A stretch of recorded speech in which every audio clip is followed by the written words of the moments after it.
Om Jnanatimirandhasya Jnananjana-shalaka Chakshurmilitam Yena Tasmai Shri Gurave Namaha. Hare Krishna. Thank you all for coming here. Hare Krishna. Are you all reading Srila Prabhupada's books? Good, thank you. I'm asking that, well, one reason is that if we are to be benedicted with Srila Prabhupada's mercy, we should read his books. Another thing is that this evening I was asked to speak on Bhaktisiddhanta. We should never speak anything but the Bhaktisiddhanta. But particularly the personage of Srila Bhaktisiddhanta Saraswati Thakur is a highly elevated topic. Now, if we think we're going to speak on elevated topics, we'll think maybe we're going to speak about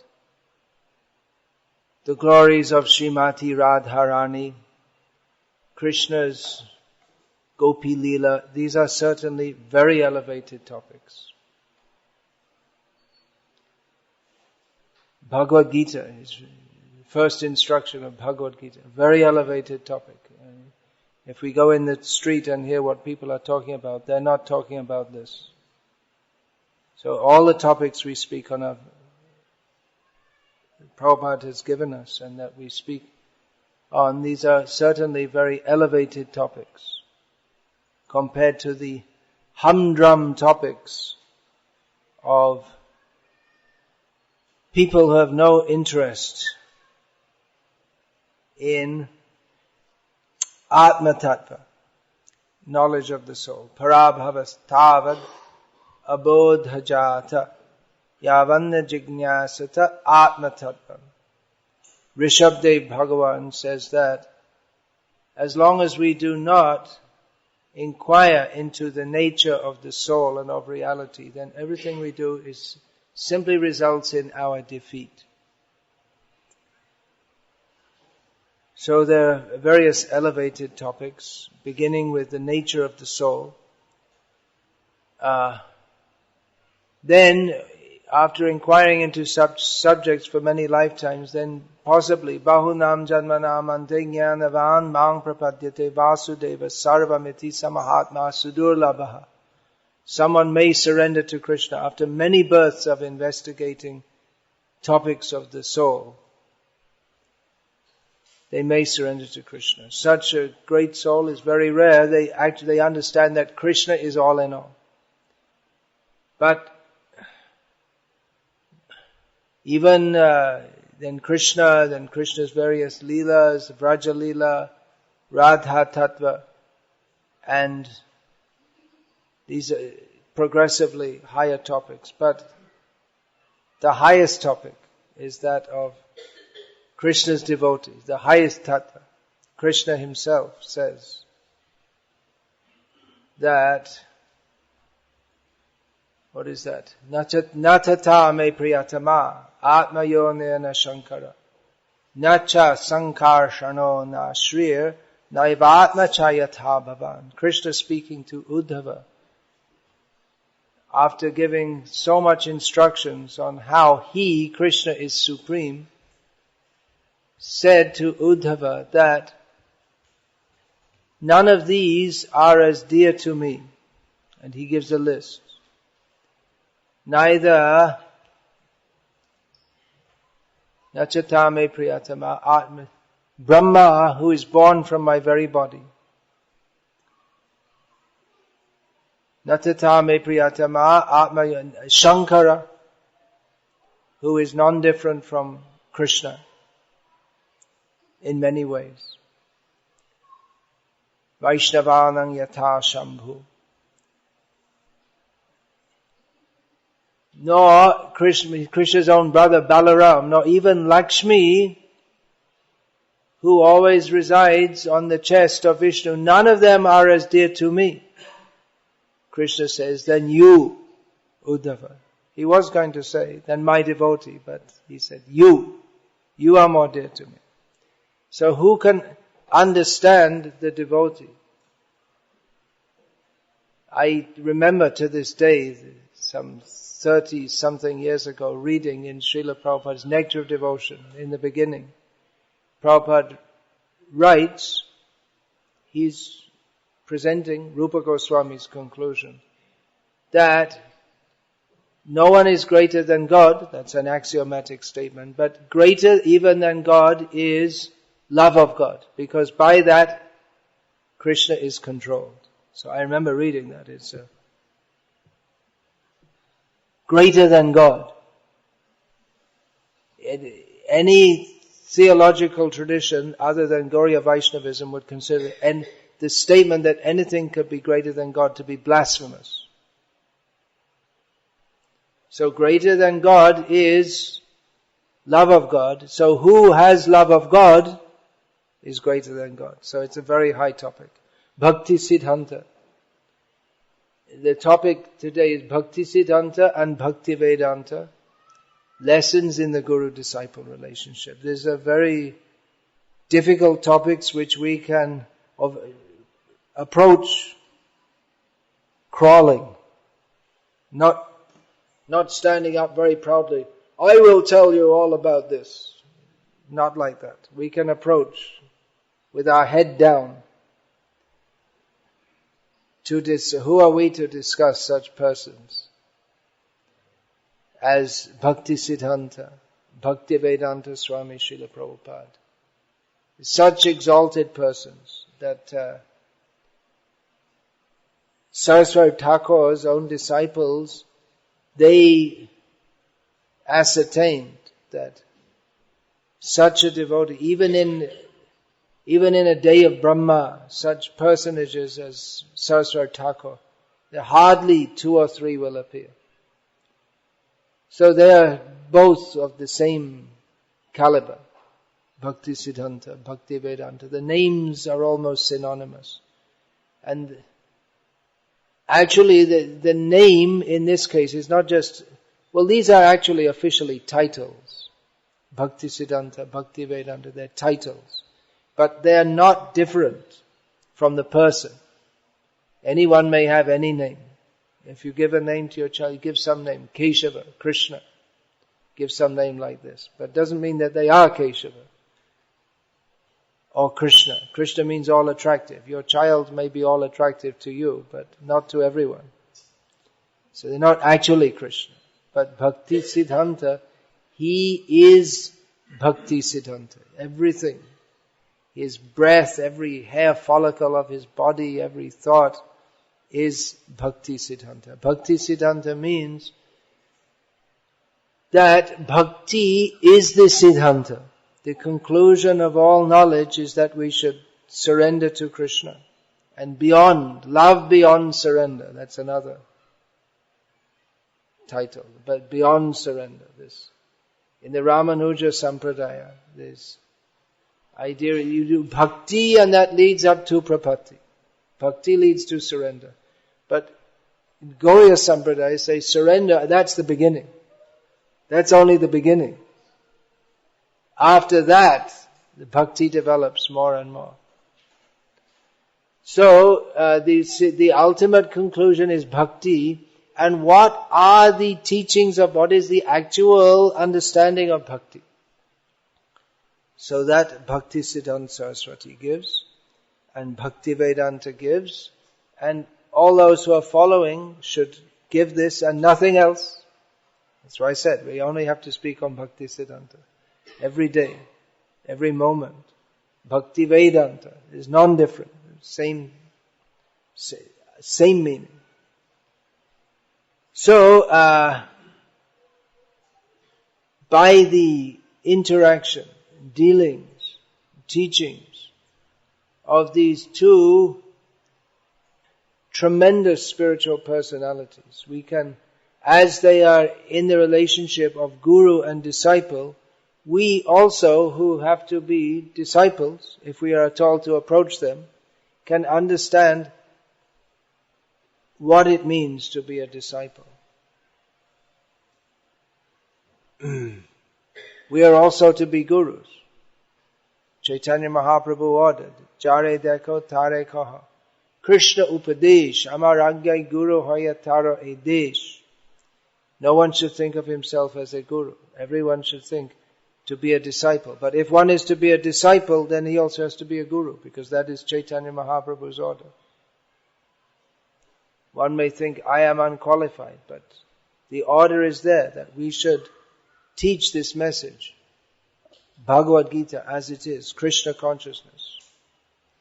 So, by seeing how the ideal disciple is the ideal guru, Bhaktisiddhanta Saraswati Thakur, the ideal disciple, we may wonder, what is Gaur Kishore Das Babaji Maharaj? What's he doing there? What did he do? This one book which I happened to produce in the course of doing research into the teachings and pastimes of Bhaktisiddhanta Saraswati Thakur, I came across information, for want of a better word, about Vamshidas Babaji. And then I made one small book about that. I presented that to one Indian businessman in Dubai. And he looked at the picture and saw this figure of a bearded person looking crazy. And he said, well, who is he?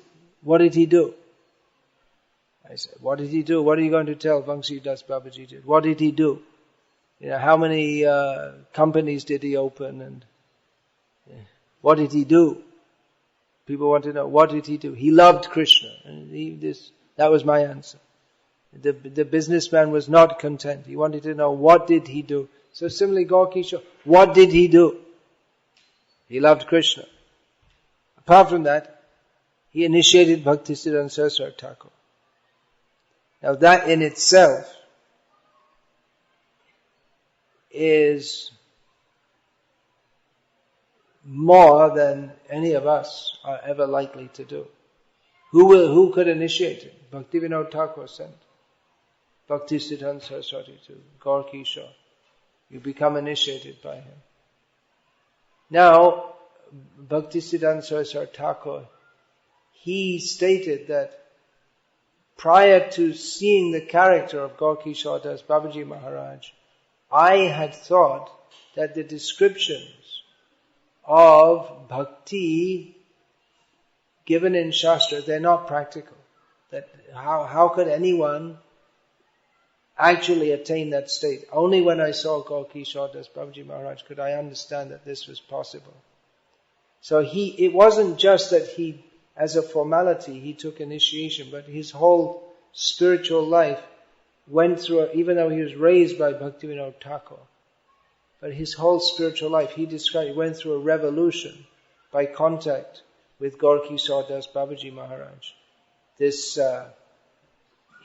He stated that I was known as a fierce debater in my youth. I was highly intellectual.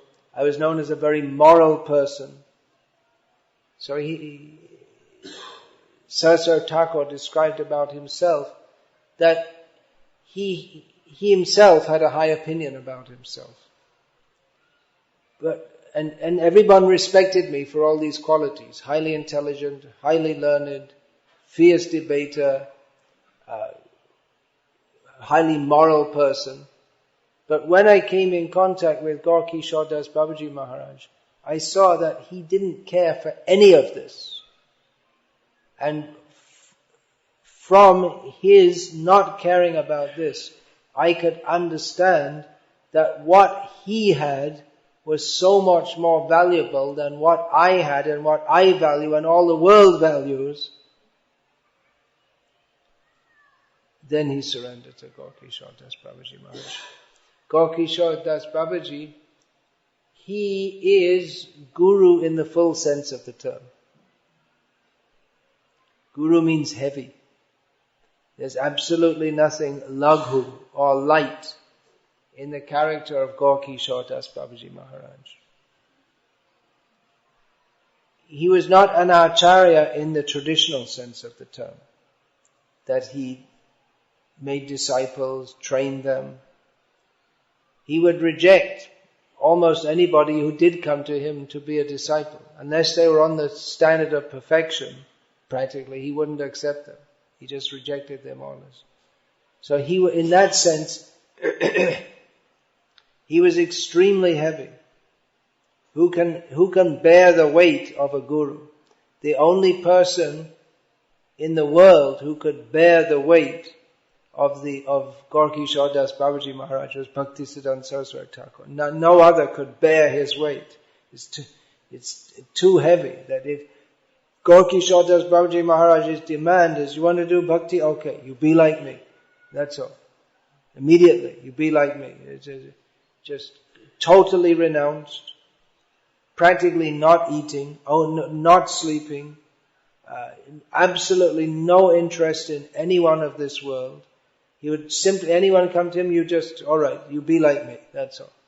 One time the Maharaj of Koshim Bajar, this Nandi, Bahadur, what's his name? Rai Bahadur Nandi came. And he was begging Gorky Shaudas Babaji Maharaj, come to my palace, come sanctify my home, sanctify my kingdom. So I need your association. And Gorky Shaudas Babaji Maharaj said that, well, if I go there, I might become attracted to all the wealth. And I might want to have it, and I might become your competitor. So I've got another suggestion. That you want my association, okay. So you just stay here. You don't go back. You just come and stay and live with me. So like this, of course the Maharaj didn't stay. But he was extraordinarily heavy. We don't think of him as an ideal guru, but an ideal guru, because he didn't like that. He didn't have an institution. He didn't have followers. But he was guru in the full sense that he was extremely heavy. And the only person who could bear that weight was Bhaktisiddhanta Saraswati. So he was so heavy.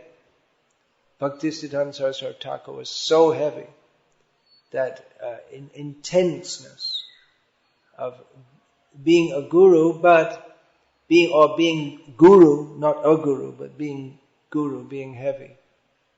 But he also made some provision.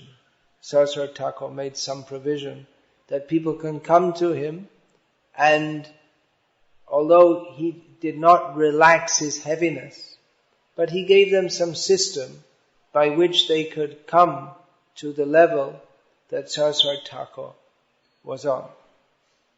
So, Saraswati Thakur himself was an ideal disciple. His two gurus, Gorky Shaw and Bhaktivinoda Thakur. Bhaktivinoda Thakur is everything. Actually, this book, Bhaktisiddhanta Vaibhav, I made one book, Sri Bhaktisiddhanta Vaibhav, which is why I was asked to speak on Bhaktisiddhanta, probably. I presume that's... But that book, although it's quite a big book in 3 volumes, it's introductory. Anyway, it's only introductory to the teachings of Bhaktisiddhanta Saraswati Thakur, although it's substantial, no doubt. Anyone who reads that book will understand. It's not just a collection of anecdotes to read something to fall asleep at night. You won't fall asleep. You may not fall asleep ever. He's so shocking. But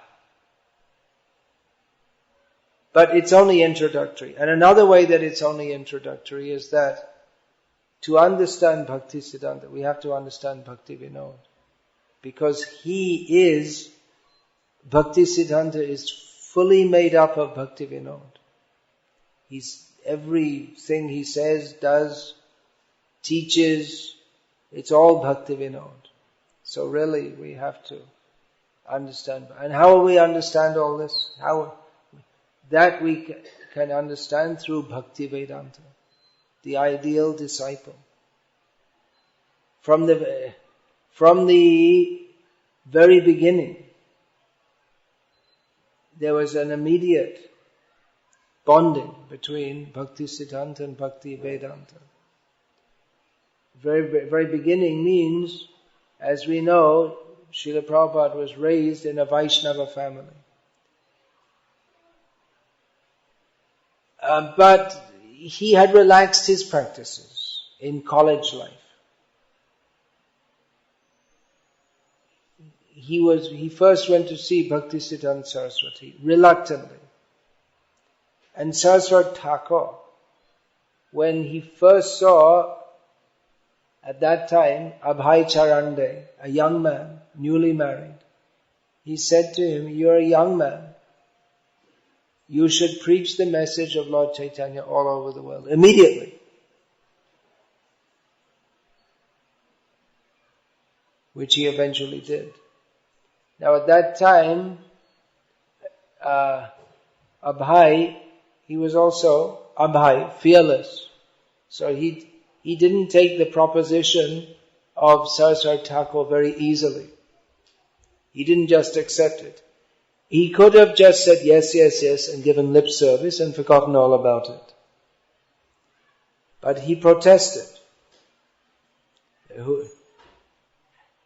First of all, when you first meet someone without being introduced or anything, you don't give them some instruction to change their whole life. It's not the normal etiquette.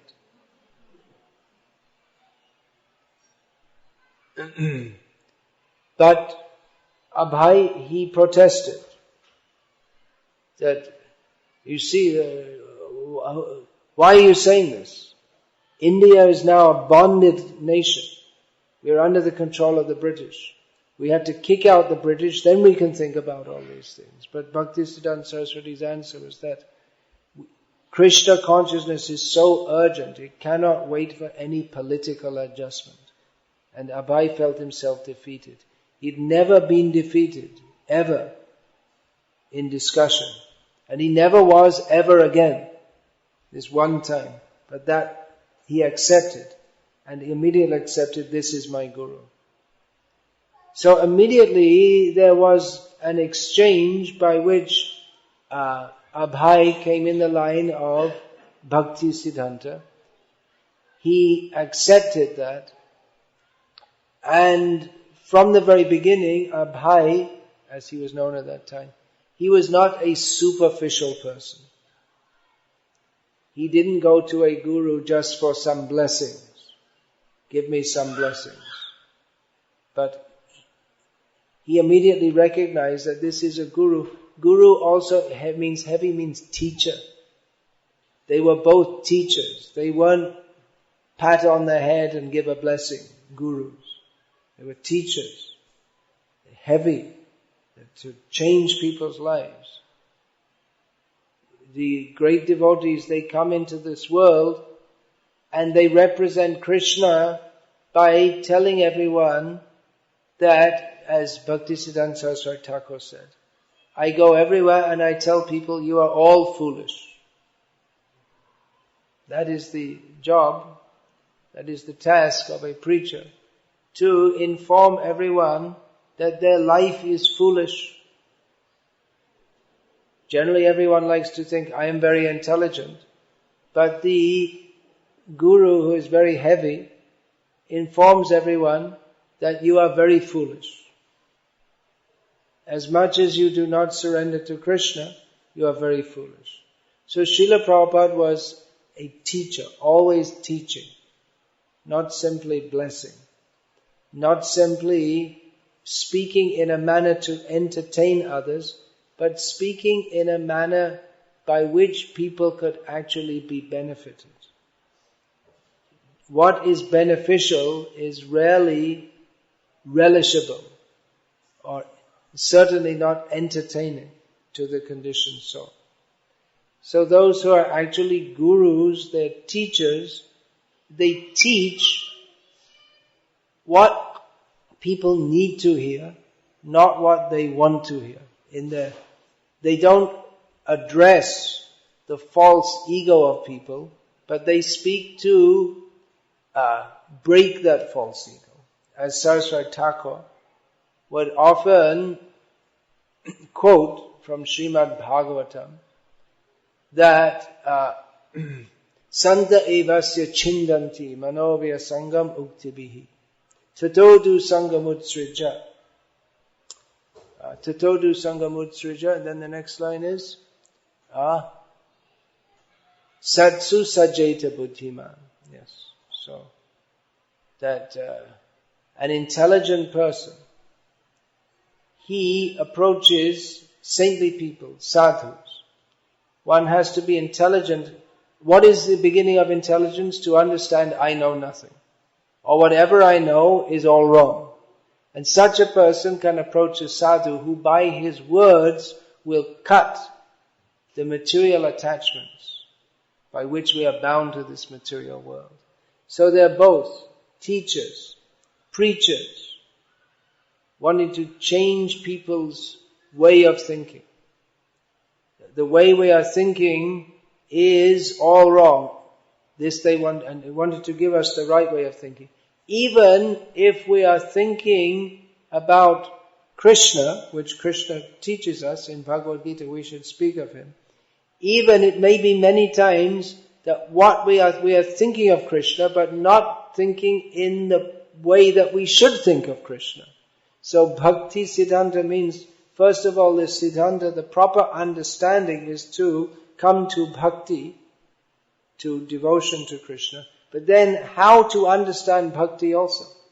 So Saraswati Thakur would many times make statements which would just turn someone who's in bhakti, just turn our whole way of thinking on its head and wonder what's going on here.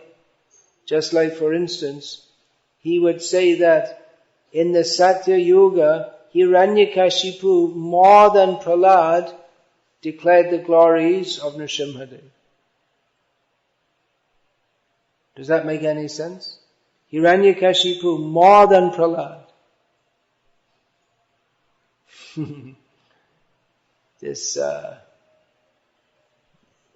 I gave some examples in that book. When the Dewan of Bharatpur, means like the big figure, major figure in the government of Bharatpur state, with his whole family, he was doing Dandavat Parikrama, bowing down and circumambulating around Radha Kunda.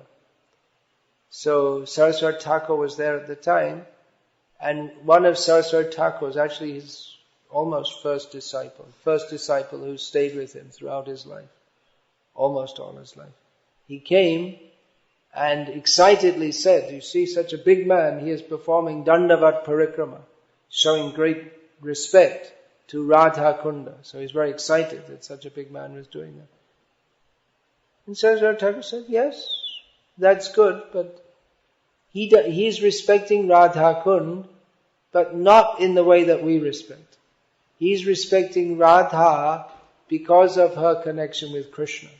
But we respect Krishna because of his connection with Radha. So like this, always.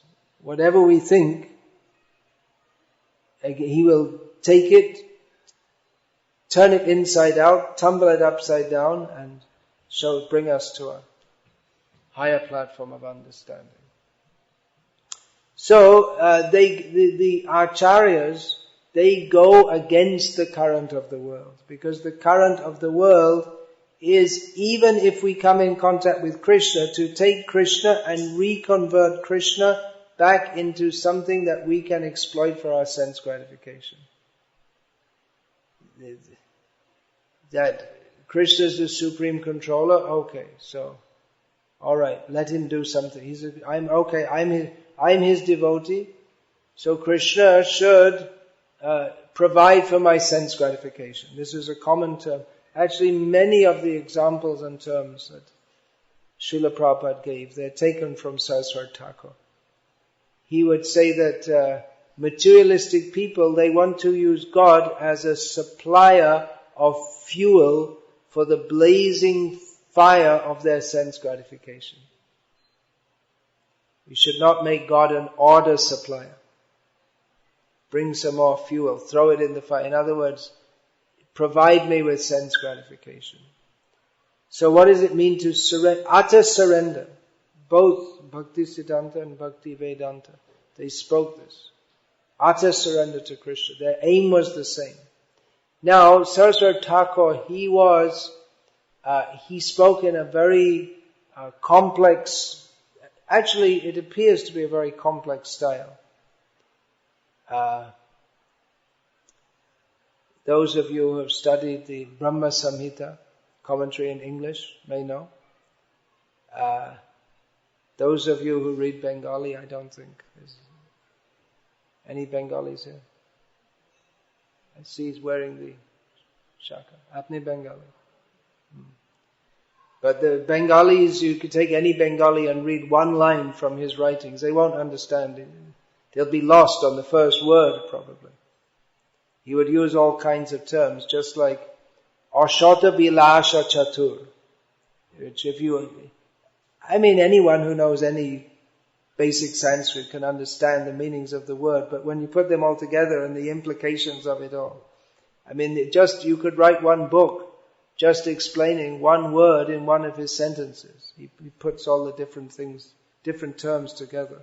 So his writings are just so packed with meaning that one sentence, you could spend your whole life just trying to understand one sentence. It's really extremely rich style. And Srila Prabhupada gave exactly the same thing, but in a relatively simple style. The presentation is simple. The truth is the same, but the presentation is simple.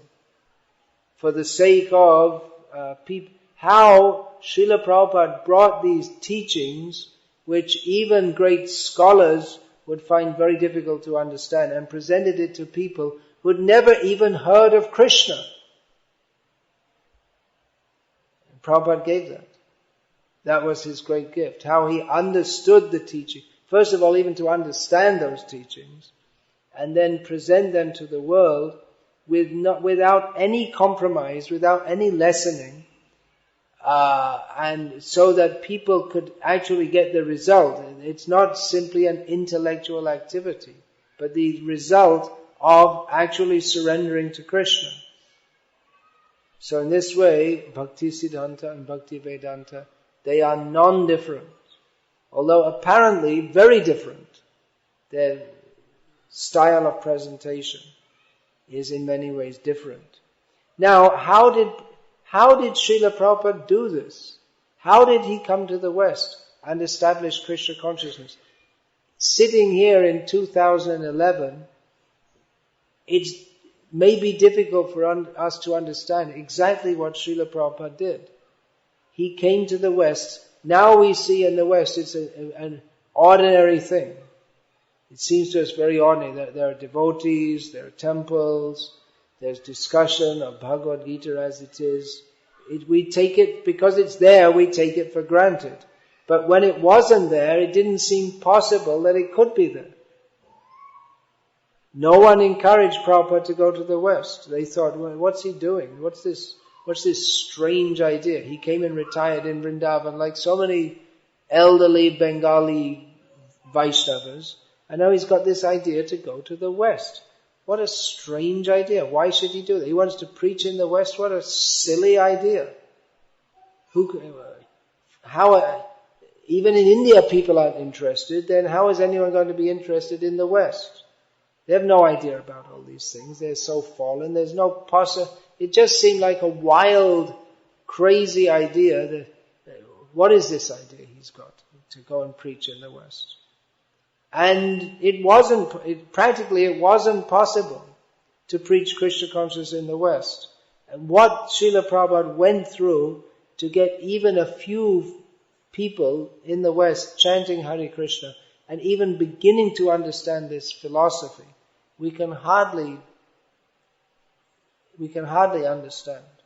How did Prabhupada do it? Well, great faith in the holy name of Krishna, no doubt. We could say that Prabhupada was sent by Chaitanya Mahaprabhu. Great faith in the message of Srimad Bhagavatam, tremendous determination, tremendous patience, tolerance. But Srila Prabhupada himself ascribed his success in doing this to one factor only, that he had faith in the words of his spiritual master. all the qualities that Prabhupada manifested to spread Krishna consciousness, to establish it in the Western world, Srila Prabhupada said it's because I had faith in my spiritual master. Srila Prabhupada was once discussing, how is it that this has happened to me? I had so many qualified godbrothers, and certainly Bhaktisiddhanta Saraswati Thakur had many highly qualified godbrothers, very learned, very austere. Then how did this wonderful mercy happen to me, Srila Prabhupada said? And we said, when I analyze, I can see that only I had complete faith in my spiritual master. So this point, Srila Prabhupada himself emphasized again and again and again. Guru Mukha Padma Vakya Chitete Korea Aikya Anakari Hamane Asha. That the words from the mouth of the Guru, lotus, Guru Mukha Padma Vakya. This words from the lotus mouth of the Guru. Chitete Korea Aikya, making them one with the heart. In other words, Ana Korihamanayasha, having no other desire. One who has no other desire, who doesn't identify himself in any other way but as the instrument of his spiritual master, then he becomes one with his spiritual master. He attains the same potency.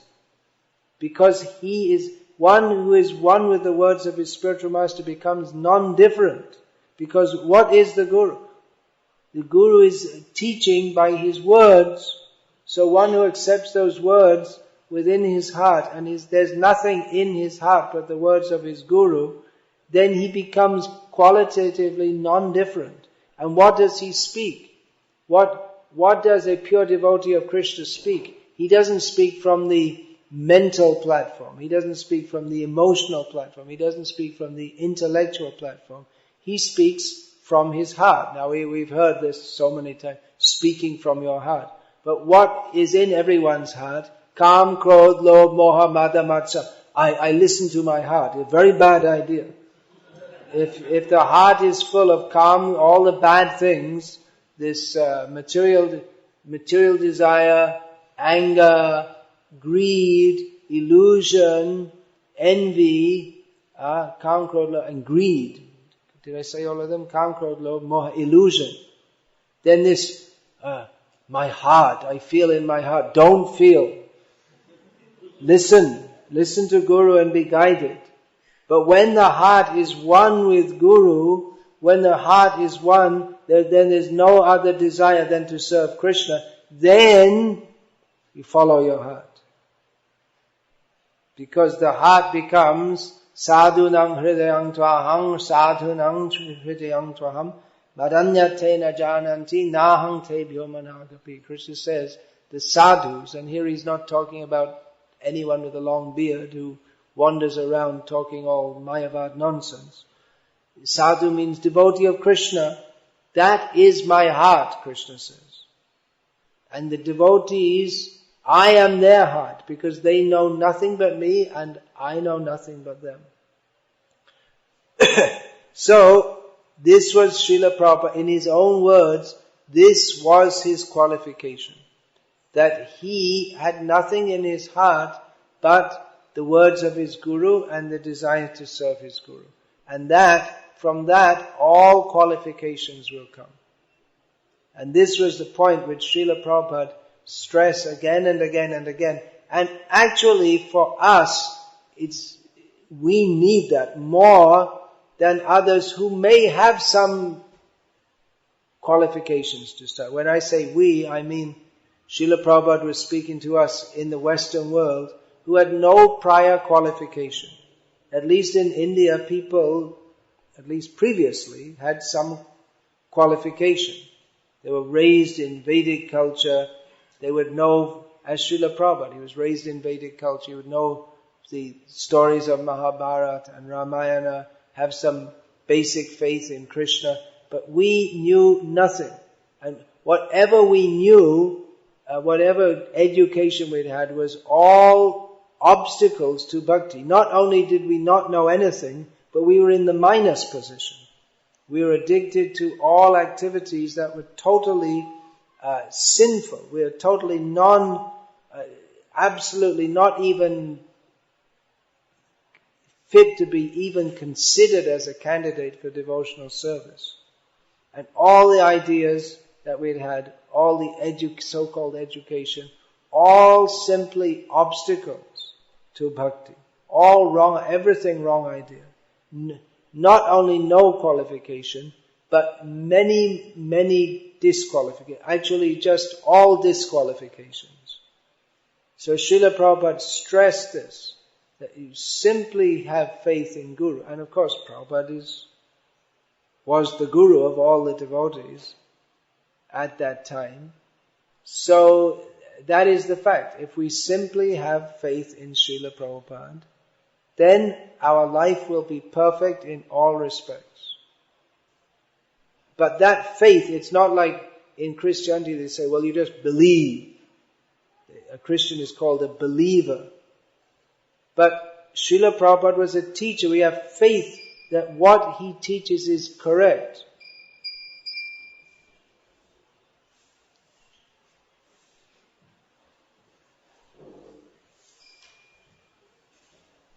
Okay, I'll tell you something that Srila Prabhupada taught several times. When the class is going on and the deity curtains close, don't bow down. Go on listening. Because that hearing is important. Don't obstruct the flow of hearing. Bhaktisiddhanta Saraswati Thakur was so strong on this point. Hear Hari Katha. One time he said that someone wanted to leave when he was speaking Hari Katha, and Bhaktisiddhanta Saraswati Thakur said, even if you tell me that your only son is on his deathbed, he's about to die, I will still say, don't go. Stay here and hear Hari Katha. It's more important. We can understand what is the importance of that. So Srila Prabhupada, he achieved all success by his firm faith in his Guru. But how did that faith come about? We should have faith in Guru. That is a principle of Vedic culture. But why have faith in Guru? Because he is connected with Krishna. Guru, who is Guru? Actually, Guru is Krishna. Krishna is the Guru because he gives knowledge. So one who represents Krishna in all respects, he is Guru. So Srila Prabhupada had firm faith in Guru. And how did Bhaktisiddhanta Saraswati Thakur get that power? Because he had complete faith in his Guru.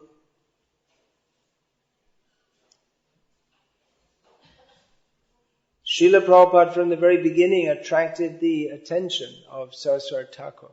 When Prabhupada came for initiation, Saraswati Thakur said, yes, I have noted him. He is fit for initiation because he likes to hear. He doesn't go away. Saraswati Thakur had noted that. Abhay, as he was known at that time, was surprised that how had Saraswati Thakur noticed him when Saraswati Thakur had so many disciples. And Abhay had only been a few times in the presence of Saraswati Thakur. He would come, just like so many people may come here, and listen.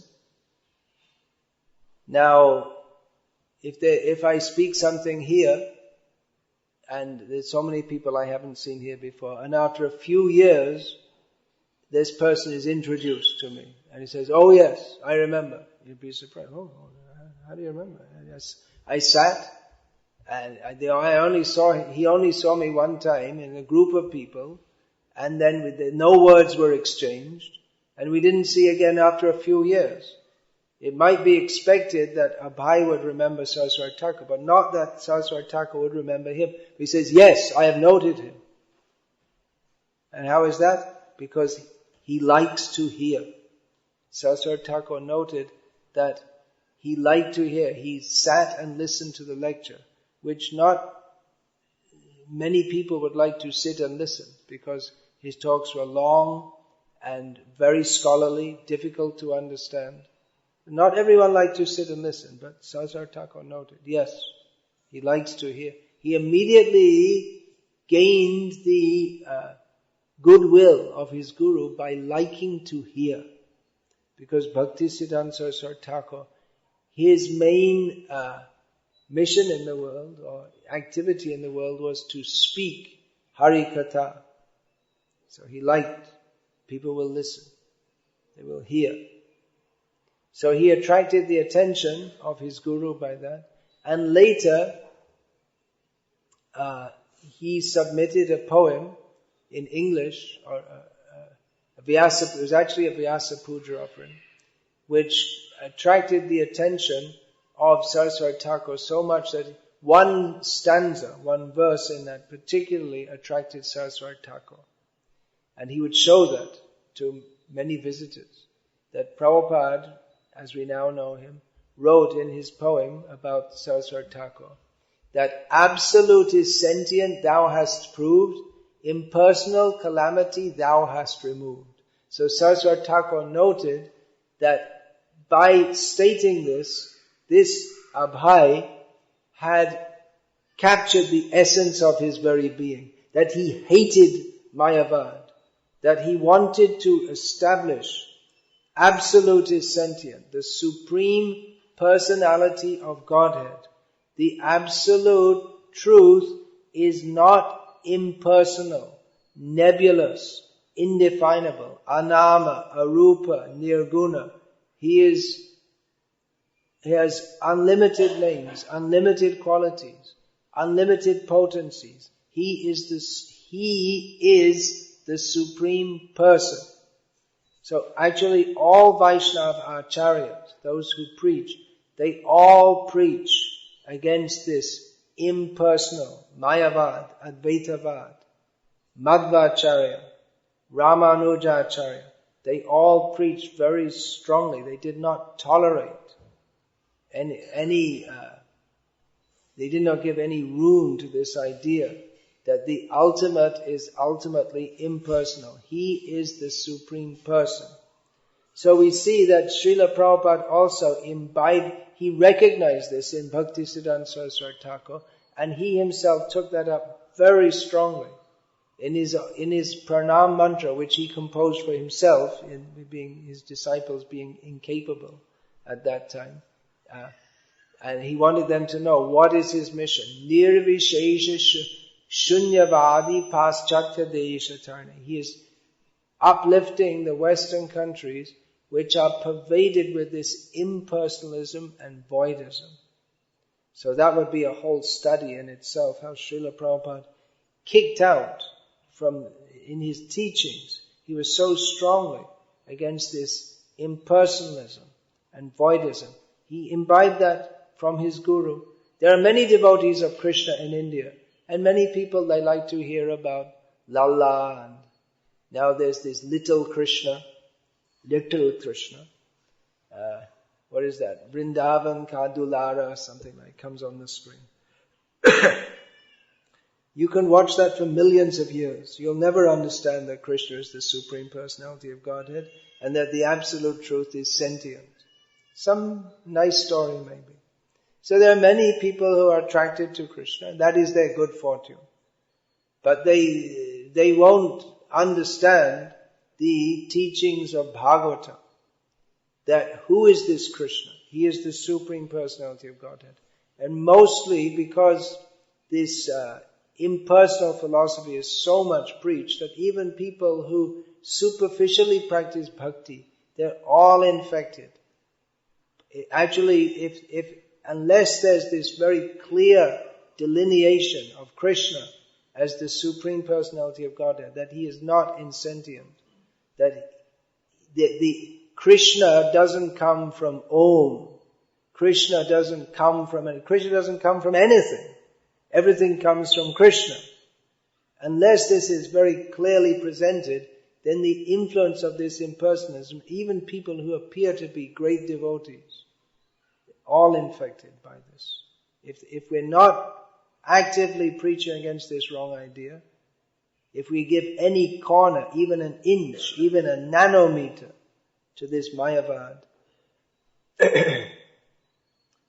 then we'll be infected by it. Because that is our disease. We're all infected by the disease of not accepting Krishna as the Supreme Personality of Godhead.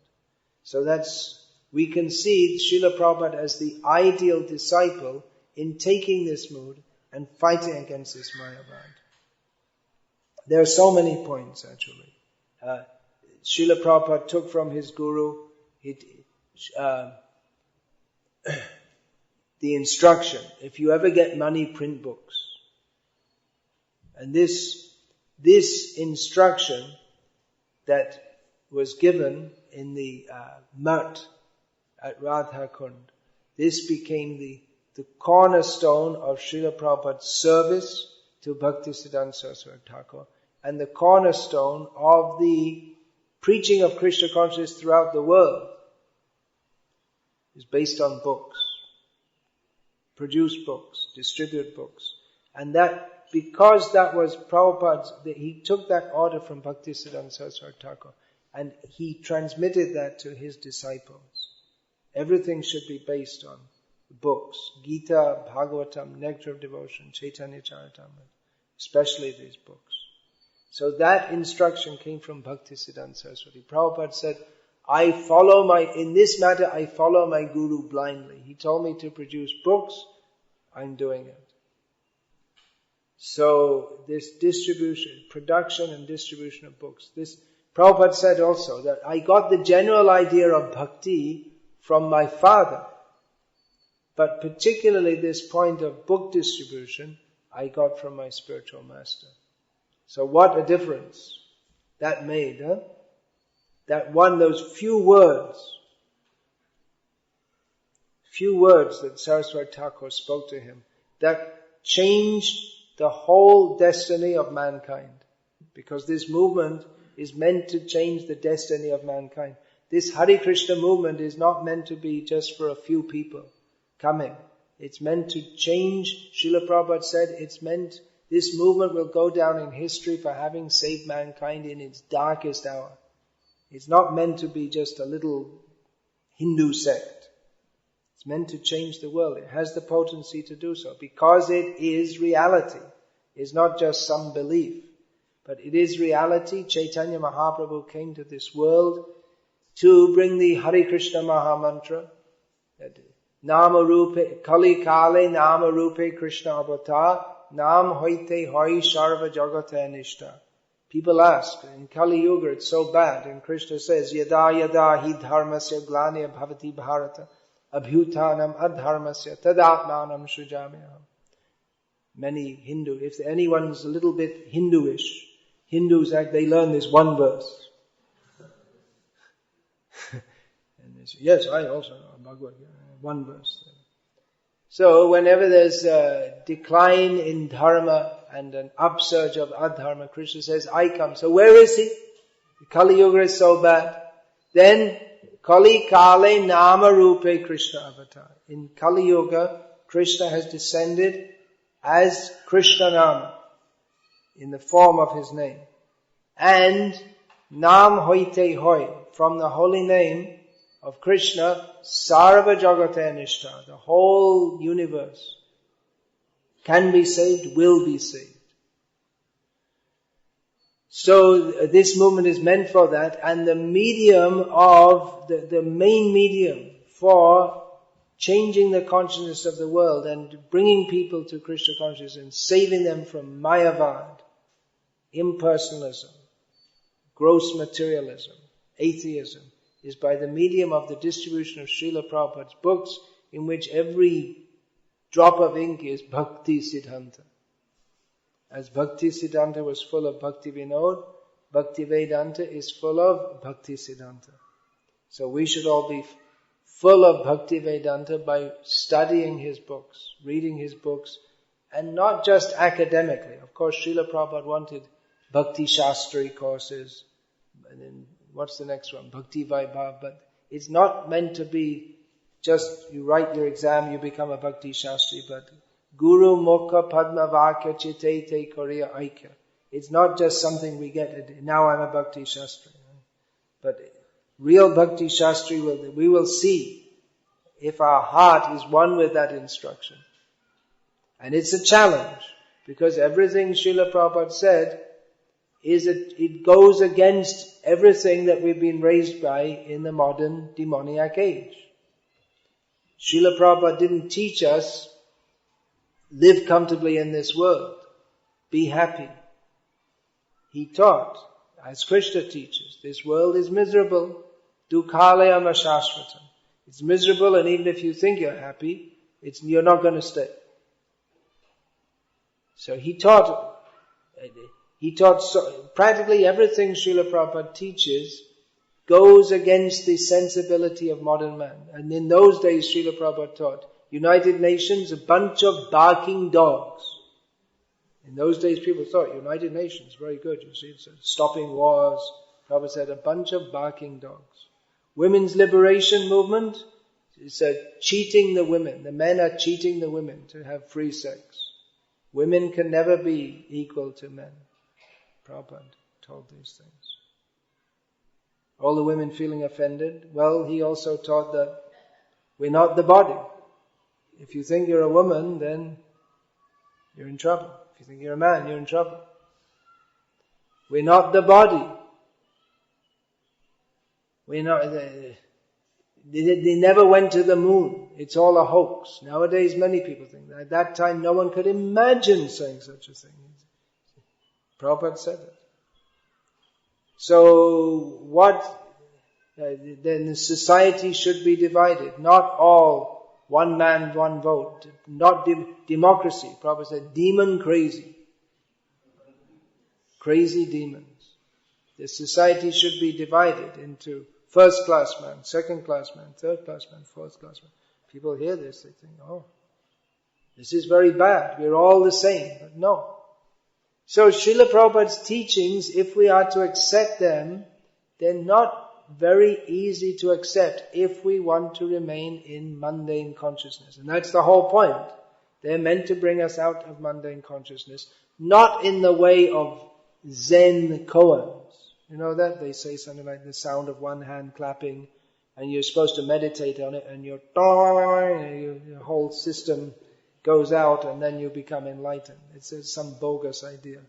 So it's not that Prabhupada was talking that what he said challenged our way of thinking in the way that a Zen koan does, which is just nonsense actually. But because it's complete sense, and we are all nonsense, therefore it challenges us. It challenges us to understand what is actually true, what is actual reality, what is the actual perspective on everything. One of our devotees in India, he made a book on the upcoming oil crisis. On every page there's a quote from Srila Prabhupada. He gave it to the Chief Minister of Andhra Pradesh who died in a helicopter crash last year, I believe. It's Y.R. Reddy. So he gave that book to him, and this man knew nothing about Prabhupada. And he was reading, he said, oh, these quotes, this Swami Bhaktivedanta, there's so many good things. Was he an oil engineer?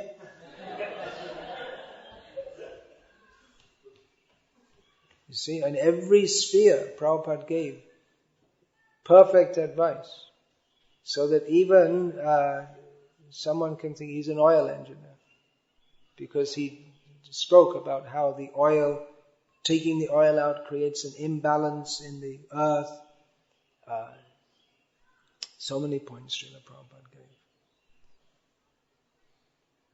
So what can we learn? Well, we're supposed to follow in the footsteps. They're both Bhaktisiddhanta, Bhaktivedanta. They're such great personalities that we cannot imagine to come to that level. At the same time, they call us to come to that level. That's why they come to this world, to pull us up.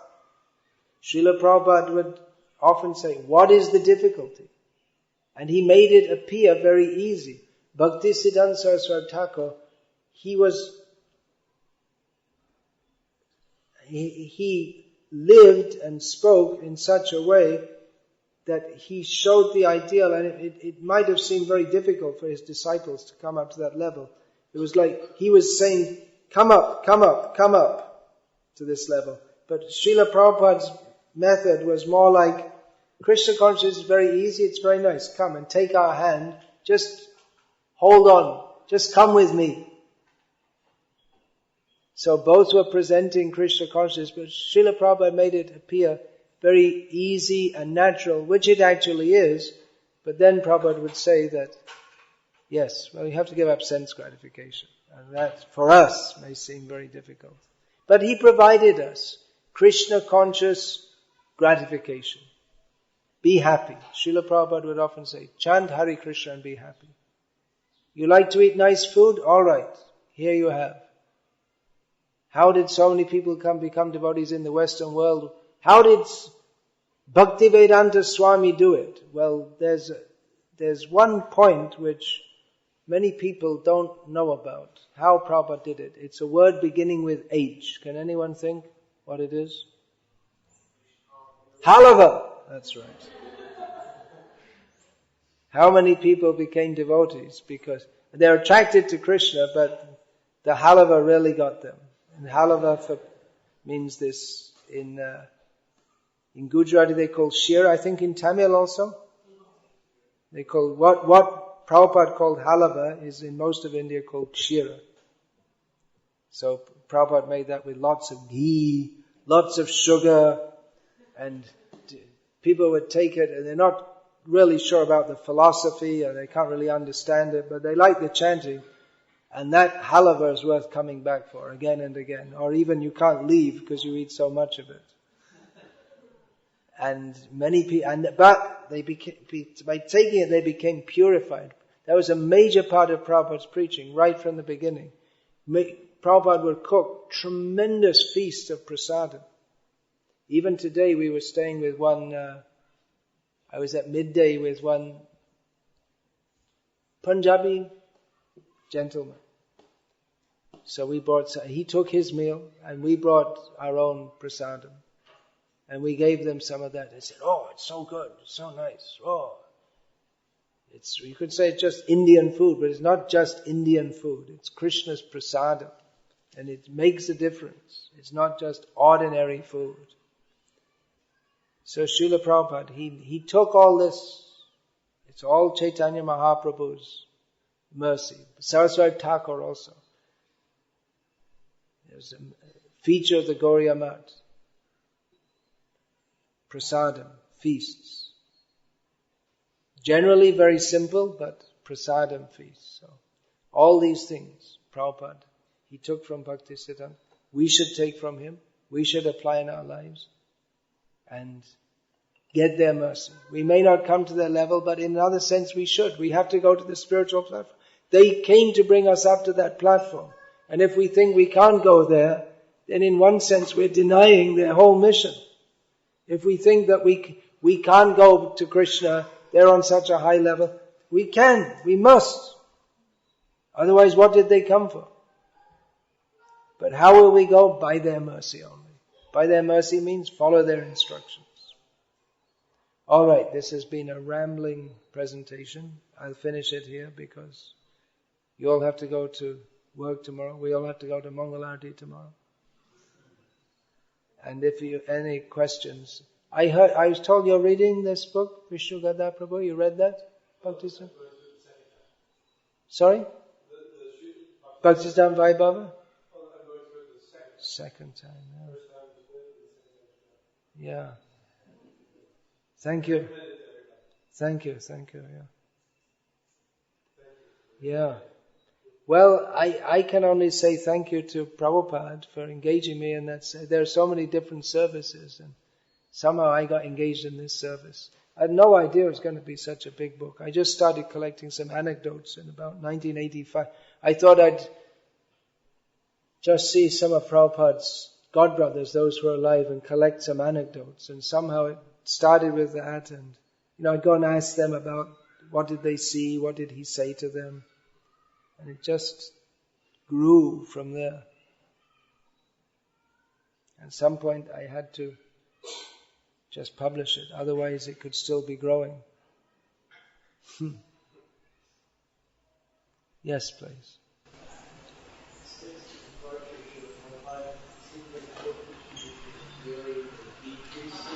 since the departure of Srila Prabhupada, book distribution has been decreasing. Well, there are, if you see that in the Sankirtan newsletter, they have charts. So the peak was 78, it seems to be.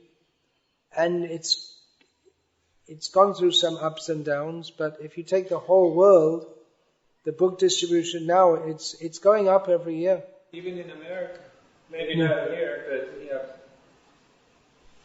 We got traveling parties that will travel all over the country. And in India it's huge, and it's going, the movement has expanded a lot since Prabhupada left. Maybe not so much in America, but even in Europe, there weren't nearly so many centers as there are now. In Europe it expanded just after Prabhupada left. Many countries came up. In all of Eastern Europe, in India, I went to India to stay in 1977, and it was just considered only the useless people go to India because India is useless. That was the way it was thought. The preaching was very slow, but it was actually shortly after Prabhupada left that Indian people just started to join, and now it's tremendously growing, and there's tremendous amount of book distribution. If you feel it's not going on enough here, well, the books are here, the world's there, you're here. Put the things together. Be an acharya. Teach by example. Call over Vaisheshika. Did he come here yet? Okay. He'll get all you, there's so many young, intelligent Indians coming over and becoming devotees here. So Vaisheshika Prabhu will teach you how to be a weekend warrior and bring Prabhupada's mercy to the people of this country.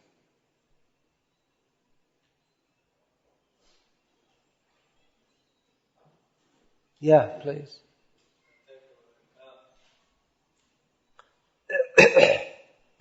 An instrument of Krishna.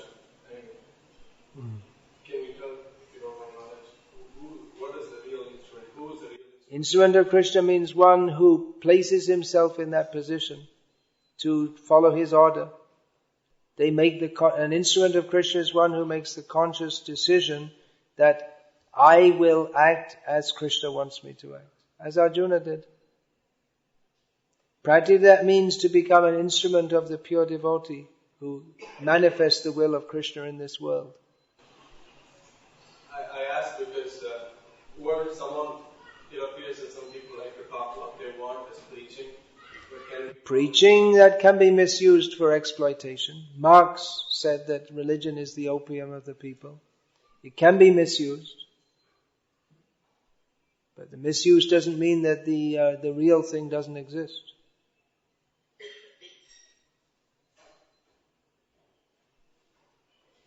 Anything else? Yes, please. Just on the point about how Hiranyakashipu glorifies how Hiranyakashipu glorified Nrsimha more. Well, my understanding of this is that many people can praise Krishna as being supreme, but how will he demonstrate that? No one in the world could conquer Hiranyakashipu. Nrsimha came to this world. He's not from this world. Hiranyakashipu had so many boons that no one in this world could kill him. So Nrsimha came, he's not of this world. He's above everyone else. By killing Hiranyakashipu, Nrsimha demonstrated his superiority. Hiranyakashipu gave him a platform to do so.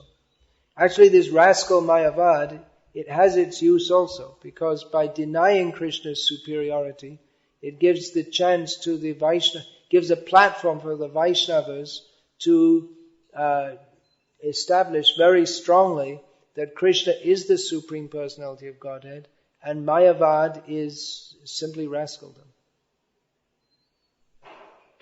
So even that has its, not that we say Mayavad is good, but that's all Krishna's, Krishna, by giving, allowing them to have some strength, gives a platform by which the Vaishnavas can clearly delineate Krishna's Nam, Rupa, Guna, Lila as being eternal and factual and not simply some imagination as the Mayavadis would have us believe. Yes? Say something about Bhaktisiddhanta that he went to Babaji for becoming a disciple. He went to Gorky Shodas Babaji to become a disciple, yes. He was denied many times. No, I didn't say that, but that is a well-known anecdote, yes. That Gorky Shodas Babaji at first denied, he would not give it. He was persistent. Saraswati Thakur was persistent, yeah. And eventually he gave it when he was satisfied. Did Lord Krishna Babaji have other disciples? Did he have other disciples? Apparently so. But Bhaktisiddhanta Saraswati Thakur said, I was the only one. You can read all about it in Bhaktisiddhanta Vaibhav. Yeah, please take it, and when you've read all of Prabhupada's books several times, and you read this, and then you'll really appreciate this. You can take the book now. Yes, please.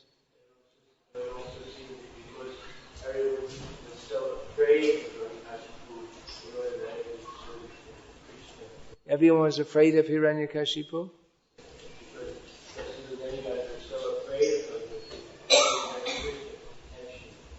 They prayed to Krishna for protection. Yeah. They remembered him. They remembered Krishna. So, shall we? Yeah, you have a question? Yes, madam. Bhaktisiddhanta and Bhaktivedanta. Can they be Bhakti without Siddhanta and Vedanta? Because there are people. Can Bhakti be without Siddhanta? No.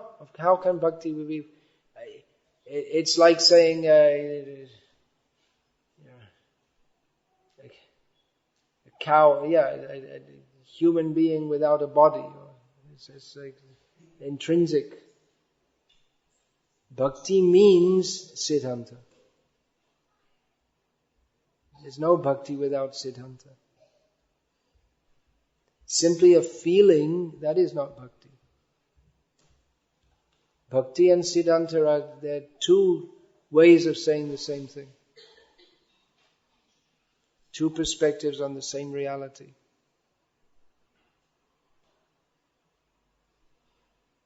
People who don't know Siddhanta and who don't have Bhakti, they only can think that there can be Bhakti without Siddhanta. If actually there's Bhakti, then there must be Siddhanta. Siddhanta is Anyabhilashita shunyam jnana kamadhyana vritam anukulyena krishnanushilanam bhakti ruttama. Bhakti means without any extraneous desire, only for the satisfaction of Krishna. That is Bhakti. If that Bhakti is there, then that Siddhanta is exemplified in the Bhakti.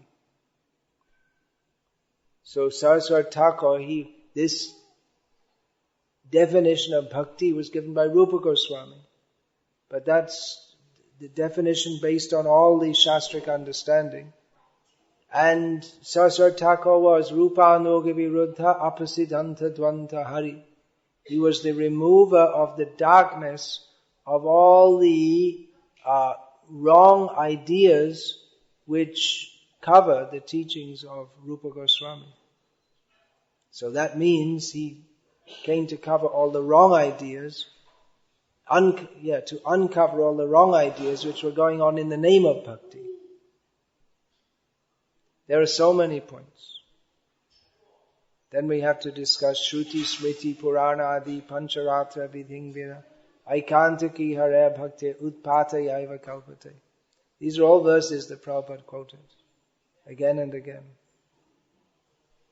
That so-called bhakti without reference to Shastra, which is not based on Shastra, is not bhakti at all. It's simply a disturbance in the name of bhakti. It makes people think that it's bhakti, but it's not actual bhakti. So we should know